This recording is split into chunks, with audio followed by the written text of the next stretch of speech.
el doctor Francisco Miro Quesada Rada, director de la Escuela de Posgrado Constitucionalista, de la Escuela de Posgrado de Derecho y Ciencia Política de la Universidad Nacional Mayor de San Marcos, que forma parte del equipo de comentaristas de primer nivel que tenemos en BIS Televisión, y eso para nosotros es un orgullo poder disponer del tiempo del doctor Paco Miro Quesada. Además es periodista, entonces analista político, de manera que tenemos asegurado un comentario de primer nivel, como siempre lo hemos tenido en las veces que hemos requerido de la presencia y del comentario del doctor Miro Quesada Rada. Paco, bienvenido, buenos días, bienvenido a BIS Televisión Ánfora 2022.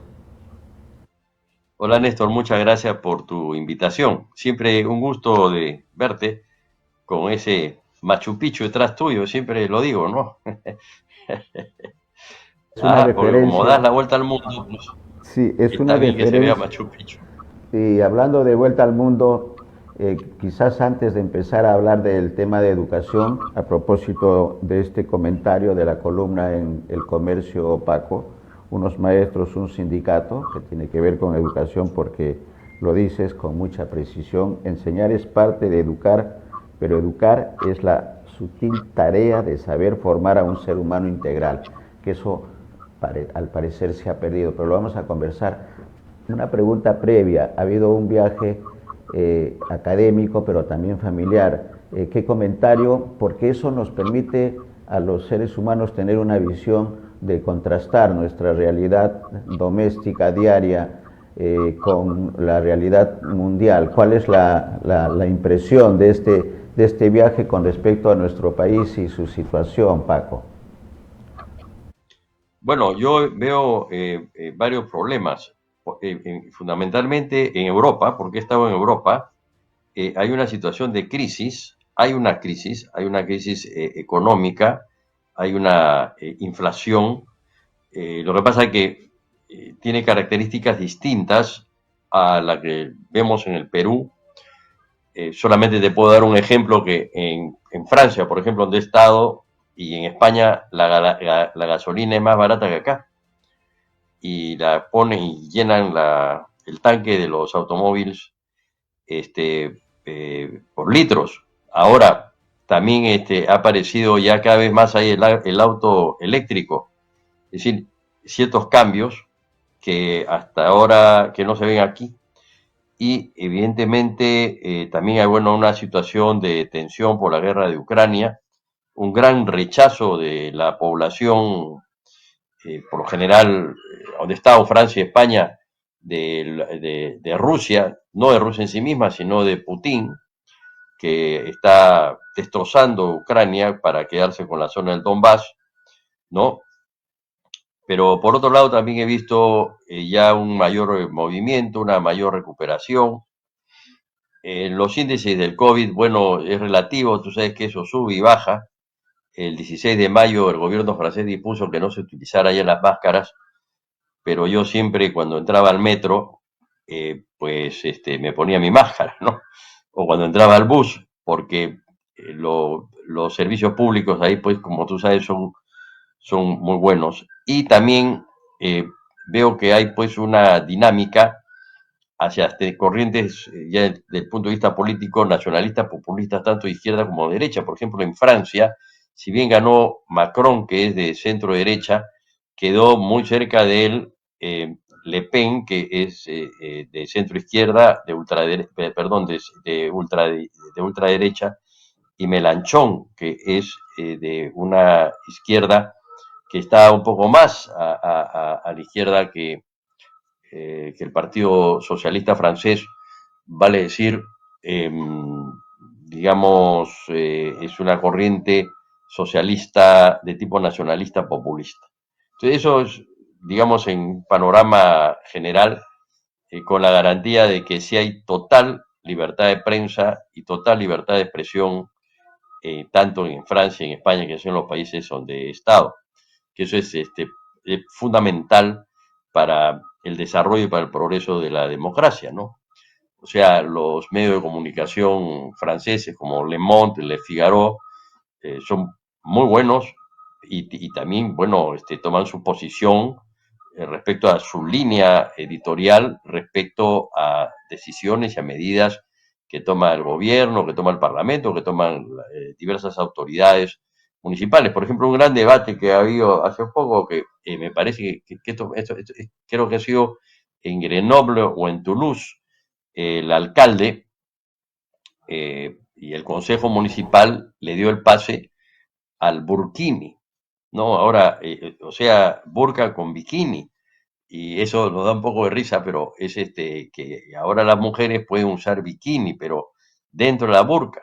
Entonces, cuando por ejemplo he estado en Niza, en la playa, he visto mujeres musulmanas bañándose con su atuendo, pero adentro está el bikini, o sea, se puede usar bikini, ¿no? Entonces, claro, lo que pasa es que es chocante porque uno ve al hombre caminando. Yo he estado en Niza viviendo frente al malecón de la Promenade de Sanglé, que significa el camino de los ingleses, y tú ves al hombre es verano en estos momentos, y con polito, con chorcito y sayonaras, y llevando al bebito en un cochecito, y a la mujer la ves totalmente cubierta. Entonces eso choca, eso le choca mucho a un occidental. Los musulmanes dicen que son parte de su costumbre. Entonces hay todo un debate pues al respecto, ¿no? Pero en lo particular, pues yo creo que en el mundo musulmán la mujer está fuertemente reprimida, y hay muchas de ellas que luchan por su libertad y por su liberación, que es un fenómeno histórico, ¿no? A lo largo de la historia, los pueblos han luchado por su libertad a través del proceso de liberación contra formas de dominación, ¿no? Y entonces todavía en muchas culturas hay dominación del hombre sobre la mujer, pero domina el machismo, que es una forma de exclusión de tipo sexual, y en fin, hay la homofobia también que se da, y por supuesto otras formas de exclusión, como puede ser el racismo, que no es un fenómeno que se da solamente en el Perú, sino se da en un montón de países, ¿no? No digo que en Francia todos sean racistas, hay personas que están en contra del racismo, lo mismo en España, pero siempre hay un sector excluyente, xenófobo, ¿no? Que rechaza a una persona solamente por el color de la piel, sino porque, bueno, vienen de otros países, porque tienen otra costumbre, porque tienen otra manera de ser. O sea, un poco el rechazo a lo diferente, cuando precisamente el mundo que tenemos es un mundo distinto, variado, diverso, y eso es lo maravilloso que hay en el mundo, ¿no? Que encontramos diversidad de culturas, diversidad de lenguas, diversidad de costumbres, y lo que tenemos que hacer es acogernos, entendernos, aceptarnos. Eh, yo creo, como dice Alain Touraine, este famoso politólogo francés, que da una definición de democracia que me parece fantástica y que saca pues del forro a esas tradiciones, digamos, esas definiciones tradicionales de democracia. Como él dice, la democracia es el reconocimiento del otro, o sea, acoger al otro, que el otro se exprese, que el otro se manifieste, que el otro sea igual a ti, y que el otro participe en la vida política del país, y eso implica la tolerancia. En política, por ejemplo, la palabra tolerancia tiene un sentido muy preciso. Es la tolerancia de la autoridad respecto a la opinión de la oposición, no a la violencia de la oposición, sino a la opinión de la oposición. O sea, no callar a la oposición, no impedir que la oposición diga lo que piense. Y entonces eso es un progreso desde el punto de vista ético, no solamente desde el punto de vista político, porque reconocer al otro es reconocer el valor de la dignidad de tu prójimo, de que el ser humano es un fin en sí mismo, y que no es un medio o un instrumento al servicio de los demás. Entonces, ese es uno de los argumentos fundamentales que tiene un origen en Kant, por supuesto, para justificar, digamos, estas prácticas democráticas que son esenciales en nuestras sociedades y que el Perú las necesita profundamente, ¿no? Precisamente estoy preparando una ponencia para participar en el 15 Congreso Iberoamericano de Derecho Constitucional que se va a realizar en Arequipa en septiembre, y me han puesto en una mesa, en un panel, con un grupo de constitucionalistas y politólogos. El tema es la representación y la crisis de la política en América Latina, ¿no? Que es un fenómeno recurrente, ¿no? ¿Qué cosa es lo que está pasando?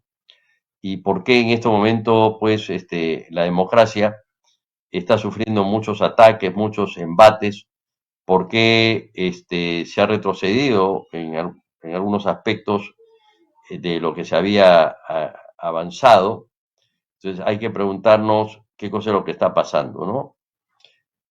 Digamos que un poco, aunque quizás este ejemplo que voy a dar podría llamar la atención, pero tiene un fundamento y lo sostiene nada más ni nada menos que Humberto Eco. Hemos regresado un poco a la Edad Media en el siglo XXI, ¿no? O sea, ciertos elementos que se dan de la media, de la exclusión, de la marginación, de la diferenciación con el otro, del conflicto.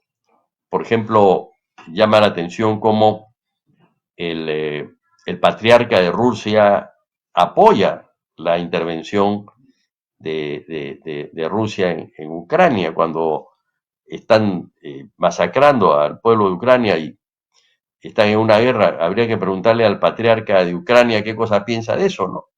Entonces, incluso hace poco, bueno, estando en Europa, escribí un artículo sobre la sinodalidad, que es un concepto que está utilizando el Papa Francisco, porque va a haber un sínodo. Y en este sínodo, en la iglesia, se van a debatir temas muy importantes. eh, Incluso, como se dice, la iglesia también está tocada por los cambios y por las transformaciones que se están dando en el mundo. Entonces, obviamente, cuando uno viaja, yo viajé más como observador porque no participé, felizmente digo, en ninguna actividad académica porque para participando en varias, y lo importante era un poco tomarme unas vacaciones, pero siempre uno está observando. Y otra de las cosas que he observado es también mucha migración asiática en Europa, que no me parece mal, ¿no? Por supuesto. Pero ahí, para dar un ejemplo, todo peruano es buen chifero, ¿no? Entonces me fui a un excelente chifa ahí en Madrid, ¿no? Y bueno, y no solamente hay uno o dos como habían antes. Ahora están invadidos de restaurantes chinos, hindús, asiáticos, que forma parte de la expansión que, migratoria que hay de Asia hacia Europa, ¿no? Y este es un fenómeno, en manera de ver, indetenible. El ser humano en su propia naturaleza es un migrante. Desde que aparecimos como especie, nos hemos trasladado de continentes a continentes. El último continente ocupado fue el continente americano hace 13.000, 14.000 años, cuando ya habían pues grupos humanos en otros continentes. Por supuesto que el origen de esta migración empezó en África. Entonces, uno ve pues que si hay cambios obviamente tecnológicos, eh, cada vez mayores, por supuesto, tanto en los aeropuertos, tanto para sacar pasajes, para inscribirse, en fin, ya, y claro, de alguna manera también por la pandemia, algunos servicios han perdido calidad. Solamente como referencia, ya esto es anecdótico, ahora que estuve en la Costa Azul, me tocaron ver dos eventos que nunca los hubiera visto y que jamás hubiese pagado para ir a verlos.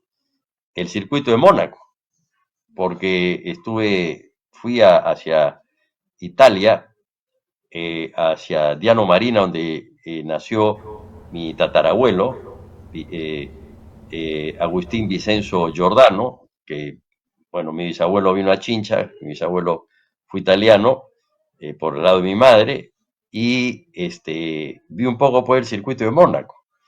Y después estuve en Cannes, que queda muy cerca donde estaba, y vi el festival, parte del festival de Cannes. He visto ahí artistas, George Clooney y artistas, bueno, actores y actrices que han estado caminando por Cannes, y bueno, y todo lo que significa el Festival de Cannes, todo el movimiento, y en fin, estaba lleno de gente.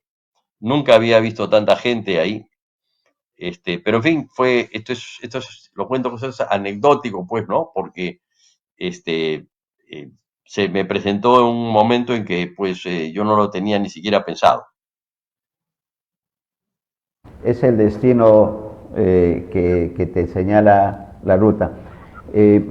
Queda en conclusión entonces, Paco, de esta primera expresión tuya que agradecemos, el tema de la tolerancia y la libertad, ¿no? Tolerancia, libertad y educación, que también tiene que ver con el desarrollo de los seres humanos. Y has hecho una precisión con respecto a Rusia y la intervención de Ucrania, que hay una discrepancia con respecto a los gobernantes, y esa diferenciación también creo que resulta necesaria realizar. Una cosa es la acción y decisión de los gobernantes, y otra es la del pueblo, y esa diferenciación creo que es importante. En nuestro país, en nuestro territorio, en nuestra vida política diaria, si hablamos de libertad y de tolerancia, tenemos que ir a la libertad de prensa. Tú has sido director del diario El Comercio en una época difícil, y ahora estamos los periodistas, los comunicadores, en el centro con dos frentes, uno del Congreso de la República, que está tratando de poner control a la labor de prensa, y también una acción por parte del Ejecutivo. ¿Cómo ves esta situación de la libertad de prensa en nuestro país en estos tiempos, Paco? Bueno, ya que has mencionado que fui director del diario El Comercio, mi época no fue tan difícil, salvo alguno que otro intento. Yo fui director desde el 2008 al 2013 y hubo mucha libertad de expresión. No hubo, salvo un intento ahí por dar una ley, eh, para que tenía que ver con la propaganda del Estado, ¿no? Si debe de ponerse propaganda del Estado en tales o cuales medios. En el caso específico del diario El Comercio, a donde he trabajado toda mi vida, pues la propaganda del Estado solamente en esos momentos era el 1% de los ingresos que tenía el periódico, o sea que el periódico tenía otro tipo de ingresos, ¿no? Pero más allá de eso no lo hubo.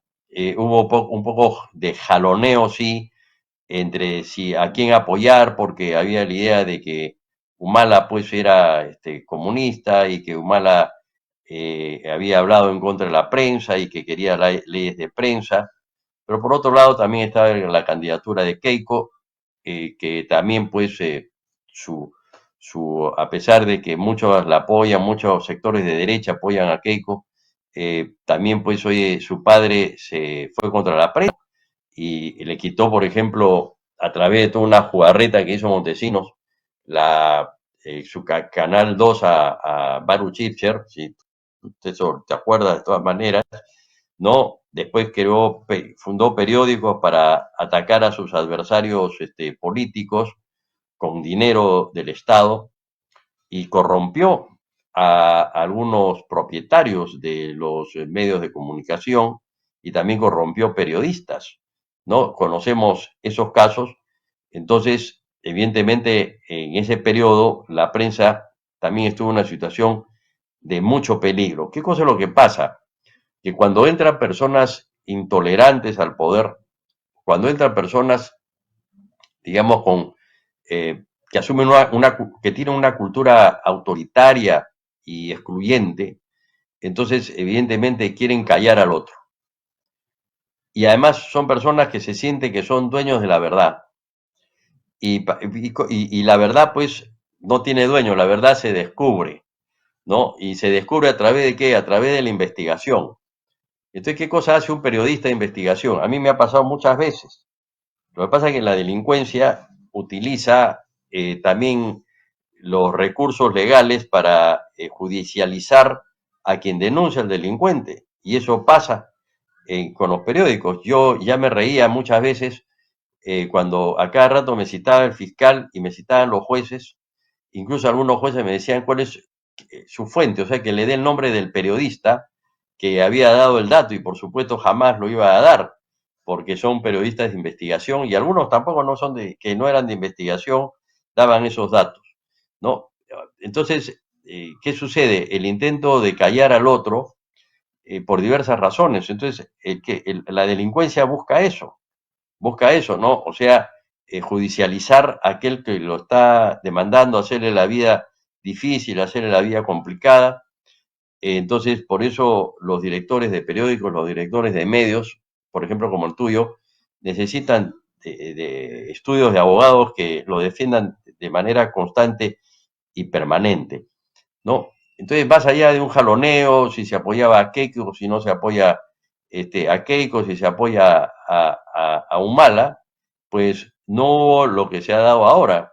Ahora se pretende dar un proyecto de ley que espero que no pase en el Congreso. Hay un proyecto de ley que espero que no pase en el Congreso, en donde, evidentemente, en la fase de investigación, el fiscal o quien, al quien le corresponda no puede dar información al periodista.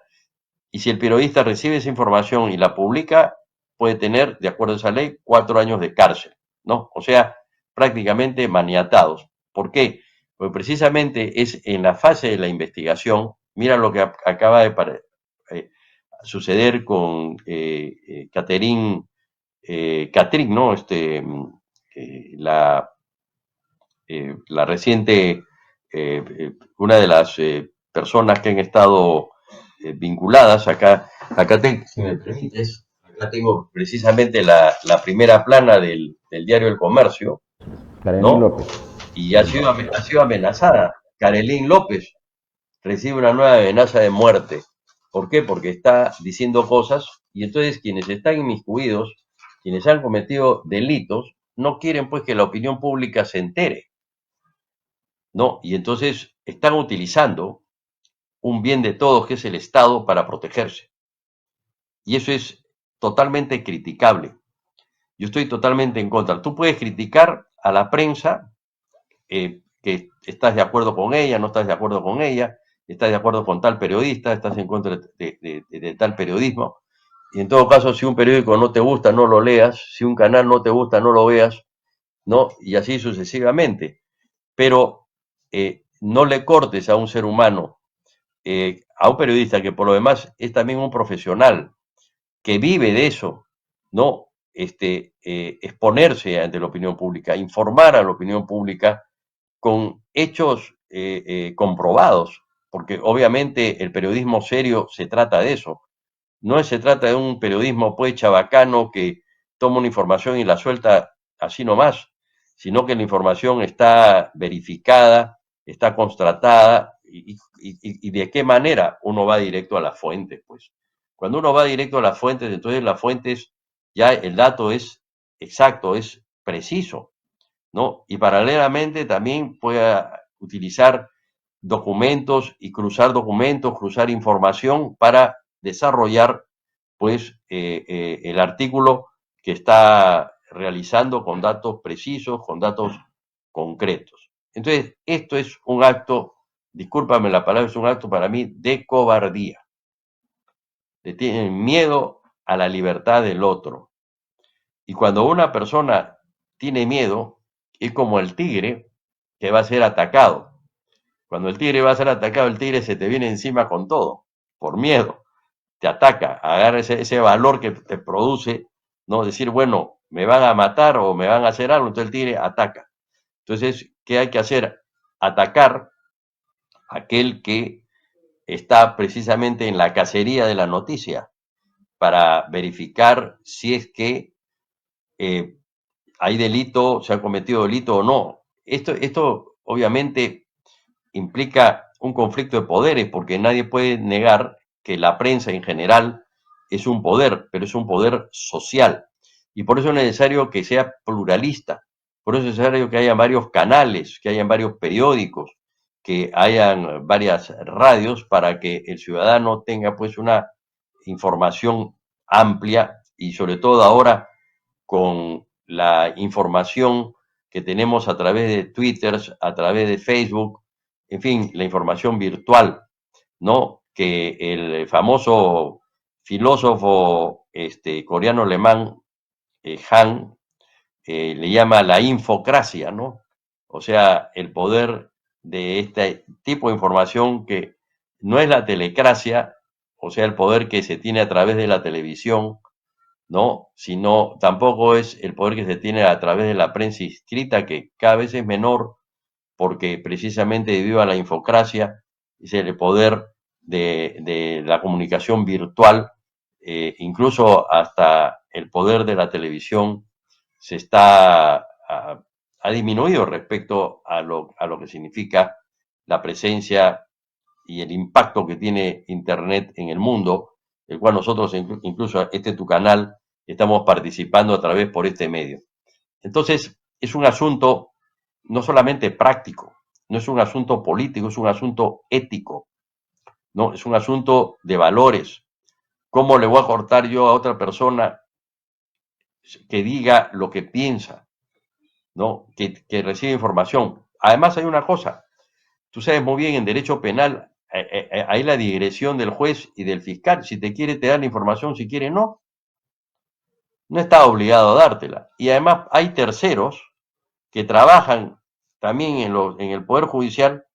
Si la información no te la da el fiscal o no te la da el juez, ¿no? Esos terceros te la dan. Y ya sabes a quiénes me refiero, porque hay gente que está pululando por ahí. Y entonces, mira, cuando yo era menos joven que ahora, ¿ah? Yo he ejercido el periodismo de a pie, yo he hecho calle, pues, y trabajé en judiciales, y yo tenía mis informantes, yo no tenía que ir necesariamente donde el juez, pero ahí al ladito hay algunos ahí que saben, o vas al abogado de la otra parte, ¿no? A uno que otro funcionario, y entonces de ahí yo sacaba mis datos, ¿no? He trabajado en todos lados. Si tú trabajas en la sección deporte, de repente no vas directo al futbolista o al entrenador, pero tienes pues personas que están en el entorno y que te informan, incluso te llaman para dar tu información. Yo tenía una experiencia maravillosa en una oportunidad cuando pude entrevistar a Hugo Sotil.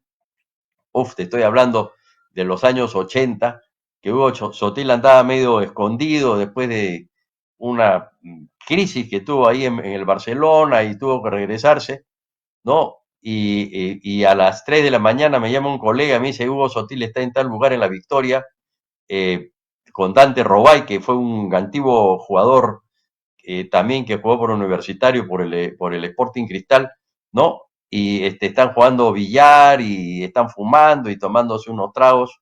Yo me levanté, 3 de la mañana, agarré un taxi, ¡pum!, me fui al lugar y entrevisté a Hugo Sotil, ¿no? Y entre las cosas que le pregunté a Hugo Sotil fue con quién se sentía más cómodo, si con Cubías o con Cruyff. Y él me dijo con mi compadre, vale decir con Cubías, ¿no? Esto lo tomo como anécdota porque tú sabes bien lo que significa la, la vida del periodista de a pie, de los que salen a buscar la noticia. En esa época, pues los recursos tecnológicos eran menores te acompañaba también un fotógrafo, a veces al fotógrafo había que sacarlo temprano, y bueno, aunque el fotógrafo piteara, pues tenía que ir porque había que tomar fotografía. Entonces, eso te da la posibilidad de que la gente se entere sobre un personaje, pero también se entere sobre hechos.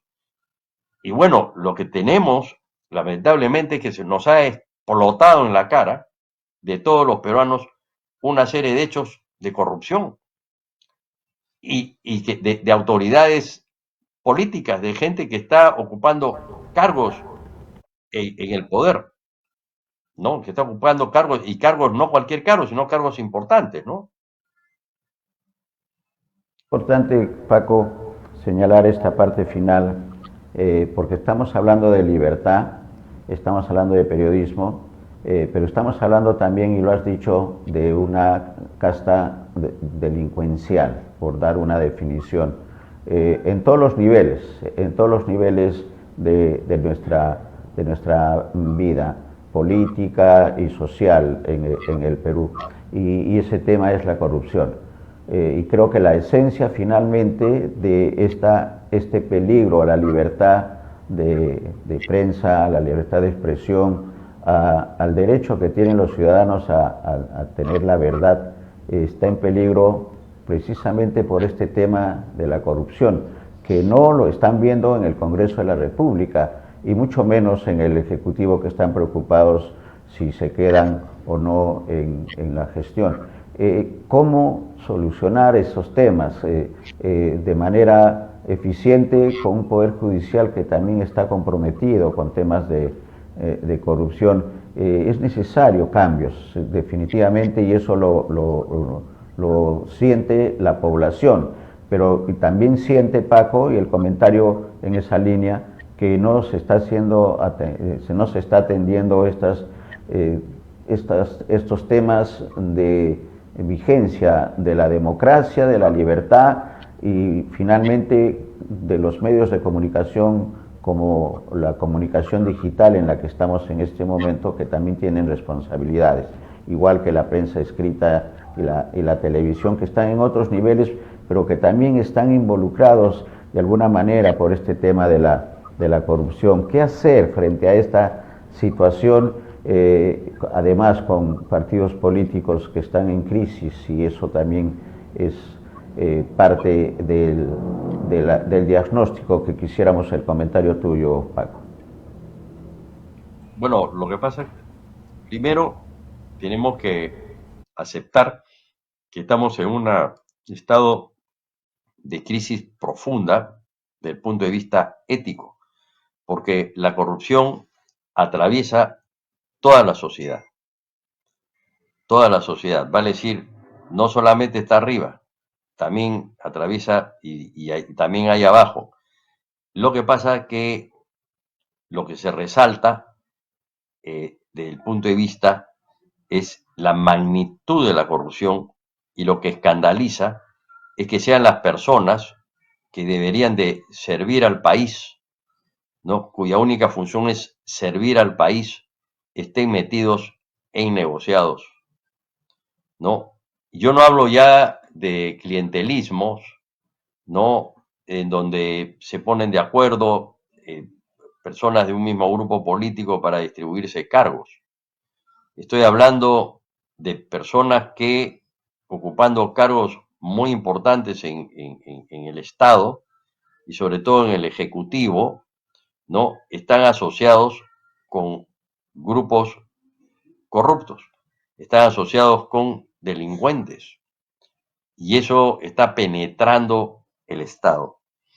Eh, Todavía, aunque estamos cerca, el Perú no es un narcoestado, pero ojo, podríamos caer en esa situación.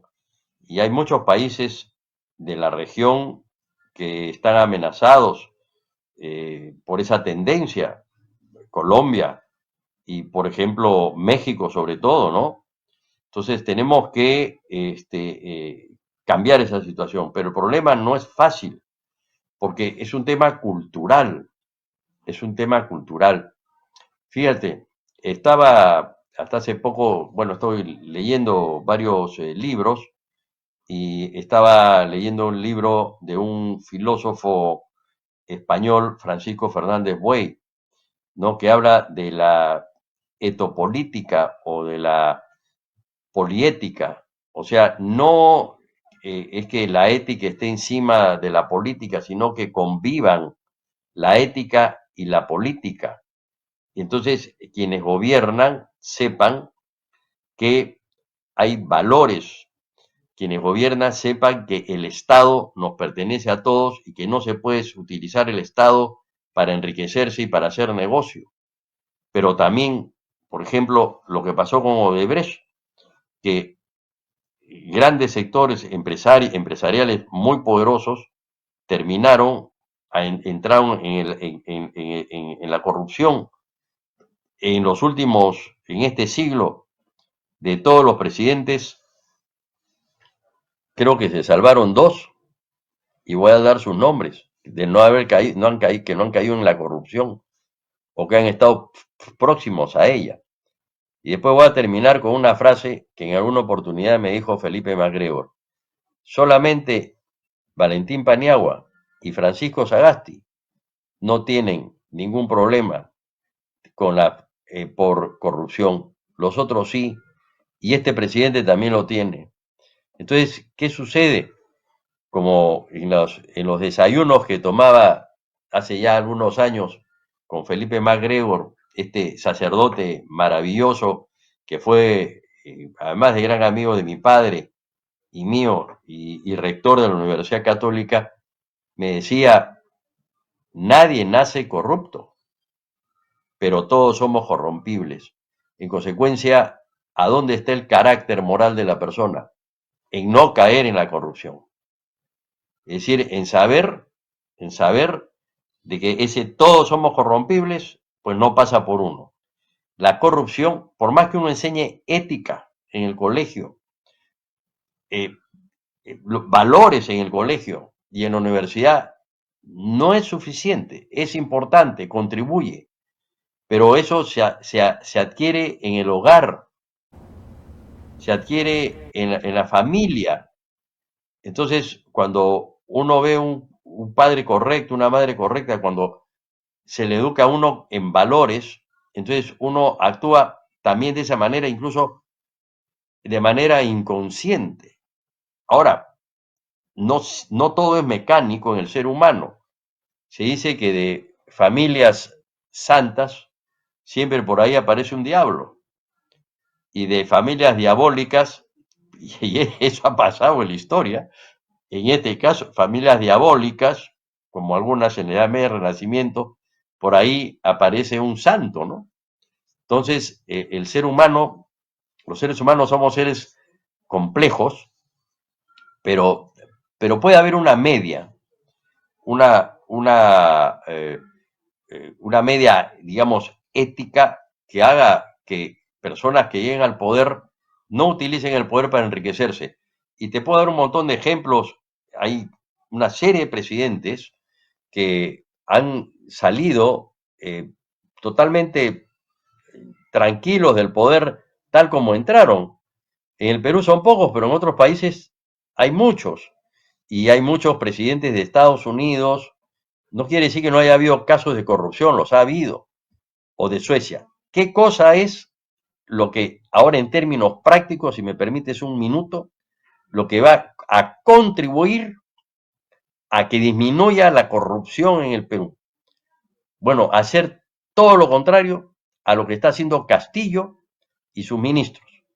Ellos practican el secretismo, que es una herencia que viene de la colonia, que no se enteren, que el pueblo no se entere, que el pueblo no sepa, que esto es el secreto, que esto es entre nosotros, esto forma parte de la argolla, porque estamos en el poder.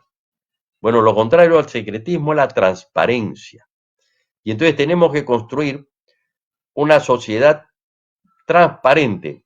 ¿Y cuál es el vehículo para la transparencia? La participación ciudadana. Y uno de ellos, que hace tiempo, tú sabes que yo estoy pidiendo, incluso escribiendo, que sea obligatorio, que la rendición de cuentas de las autoridades sea obligatorio, sea un mandato constitucional, para que la gente se entere. ¿Qué cosa es lo que pasa? que ahora tenemos unos gobernantes que no creen en la transparencia, que que en su inconsciente no está la transparencia, sino está el secretismo. Y entonces, precisamente, como no quieren que se enteren qué cosa es lo que hacen, entonces aquellos que por transparencia quieren sacar información, como son los periodistas, pues tratan de buscar medios legales y otros medios. ¿Cuántas veces, disculpa que te quite un tiempo, porque el tema es crucial, porque está en problemas y está siendo agredida la libertad no solamente de prensa, sino de expresión en el país? ¿Cuántas veces yo veo acá locutores en la televisión para sacar información y le ponen un cerco en Palacio de Gobierno para que no puedan entrar los periodistas, para que no puedan acercarse, para que no le hagan una interrogante a un ministro, cuando la obligación de todo ministro y la obligación moral de todo presidente de la República es informar a la ciudadanía de lo que está haciendo? ¿Qué quieren? ¿Que seamos una sociedad de desinformados? ¿Que no nos enteremos? Eso es totalmente antidemocrático, porque la esencia de la democracia es que todo pueblo esté informado y todo el pueblo tenga canales para recibir ese tipo de información de diverso tipo, ¿no? ¿Cómo puede ser posible que cuando sale el presidente de la República tenga un cerco de periodistas, perdón, disculpa, un cerco de policías, con todo el respeto que puedo tener yo a la policía, ¿no? O de personas que lo protegen para que no le hagan preguntas? ¿Tanto miedo le tiene Castillo a una pregunta? ¿O tanto miedo le tiene algunos ministros a una pregunta? Cuando uno tiene miedo a una pregunta de alguien que está investigando es porque hay rabo de paja, pues. Y lamentablemente estamos en esa situación. Y eso hay que decirlo con toda transparencia, valga la redundancia del término, porque eso conviene. Y para terminar, fíjate, hay estudios, vamos a hablar ahora académicamente, hay estudios que demuestran que en sociedades donde hay mayor transparencia, los índices de corrupción o desaparecen o disminuyen. Acuerdo, y solamente me hace recordar a Oscar Díaz Bravo, un periodista, que decía: no hay pregunta mala, hay respuestas catastróficas, complicadas. Como conclusión a esta importante conversación, Paco, como siempre, gracias en nombre de nuestros televidentes. El tema de la transparencia forma parte de esta lucha que tenemos que tener todos los peruanos con respecto al tema de la corrupción y al tema de la delincuencia en todos los sectores y en todos los niveles. Y transparencia en el Ejecutivo, en el Legislativo y en todas las actividades que se realicen, y esta rendición de cuentas que también forma parte de este proceso ético de una mejor sociedad. Gracias, Paco. Siempre va a quedar temas, el tema de la educación y el artículo tuyo va a quedar para una nueva oportunidad, dependiendo de tus tiempos, Paco. Muchas gracias. Si hay algo más que quede, que esté quedando como comentario final, Paco, adelante. No, Ernesto, solamente para agradecerte, no Néstor, perdón, disculpa Néstor, para agradecerte la gentileza de darme el espacio y bueno, aprovechar el momento para saludar a los maestros y también para saludar al SUTEP como sindicato de trabajadores que ha cumplido 50 años. Y también referirme a mis colegas de la universidad, al maestro universitario, que también está luchando por sus derechos, que muchas veces no se cumplen. Y lo que sucede es que siempre las conquistas, de ahí la palabra conquista, pues, ¿no? Las conquistas son producto de un hacer, de un trabajar, de las personas que defienden derechos o que quieren que sus derechos se amplíen para que puedan desarrollarse plenamente como seres humanos. Sin luchas, Paco, ¿no? Y esa también es una realidad. Nuestro saludo también a los profesores, a los docentes universitarios. No todo es malo en el Congreso porque han dado una ley ya que se elimina el límite de edad en la universidad y eso nos parece una excelente noticia, sobre todo para los profesores de las facultades de ciencias, Paco, y de letras también. Hablemos en términos generales y no solamente de San Marcos, sino de otras universidades importantes de nuestro país. Sí, pero si me permites, eso me favorece, porque yo el próximo año debería de jubilarme, pero no estoy totalmente de acuerdo, ¿ah?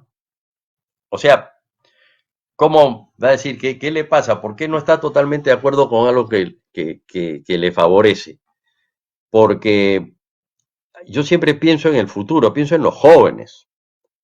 Y detrás de nosotros como maestros, como profesores mayores, hay toda una generación de profesores jóvenes muy capacitados que requieren ya que se les abra plazas para poder enseñar y para poder también exponer las nuevas ideas de una generación que probablemente en algunas cosas estén más al día que nosotros. Yo ayer en el programa de Jaime Chincha escuché una conversación sobre racismo y vi la participación de una joven politóloga que me pareció muy capaz, muy concreta, y estoy viendo eh, una serie de jóvenes, estoy hablando ya de mi especialidad de ciencia política y derecho constitucional, una serie de jóvenes que están surgiendo, que están saliendo por los medios, que están opinando, que están escribiendo, y entonces eso es muy importante.